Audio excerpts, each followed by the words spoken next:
Today's Freedom File is about a letter I received from an American soldier in Iraq. He wrote it last week before the government shutdown was narrowly avoided. Of course, until the Congress actually votes on the final budget deal, there is still a risk that the government may shut down. Freedom Watch sources are reporting that if that were to happen, soldiers putting their lives at risk overseas would not be paid. Letters from those soldiers began pouring into us last week, and one of those brave young men's words touched me deeply.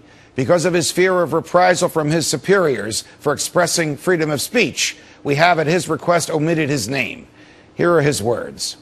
Dear Judge Napolitano, Sir, I have been a big Freedom Watch fan for a long time, and I could think of no greater person to write to at this time. I am an active duty U.S. Army soldier on my second deployment in Iraq. We are supposed to be in the final few to leave at the end of this year. Today we heard about all our pending government shutdown and received an email containing an executive order from President Obama. It stated that our pay will cease at the end of said government shutdown.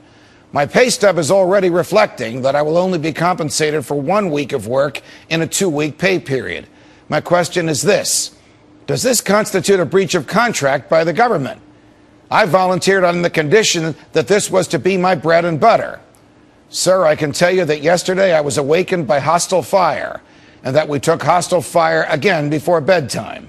I am here along with 50,000 other Americans who just got the message that we are non-essential government personnel. Thank you for your time, sir. Respectfully. So, a volunteer would become a slave. The government that contracted with him for his services would not pay him, and his superiors would not let him leave or even talk about it. But the military is now rebuilding the bridges it once blew up, and you, America, are paying for it. 100,000 troops in Afghanistan are chasing fewer than 100 bad guys, and you, America, are paying for it. And in Iraq, where the young man is who wrote me this touching letter, the government of Iraq wants us out of there, and you're paying for us to stay. In Yemen, we're shooting at people and pretending that the Yemen government is doing the shooting. In Pakistan, we have murdered in the streets and bribed officials and survivors to leave us be. In Libya, we have boots on the ground and planes in the skies, and this was done with the permission of some Arab dictators in Cairo, some socialists in Belgium, and some pointy heads at the UN, but not the Congress. And you are paying for it.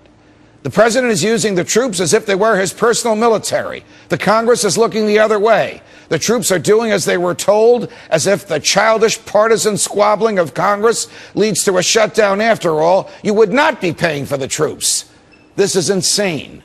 America, we are no longer a republic, but an empire. We fight illegal wars. We occupy countries without their consent.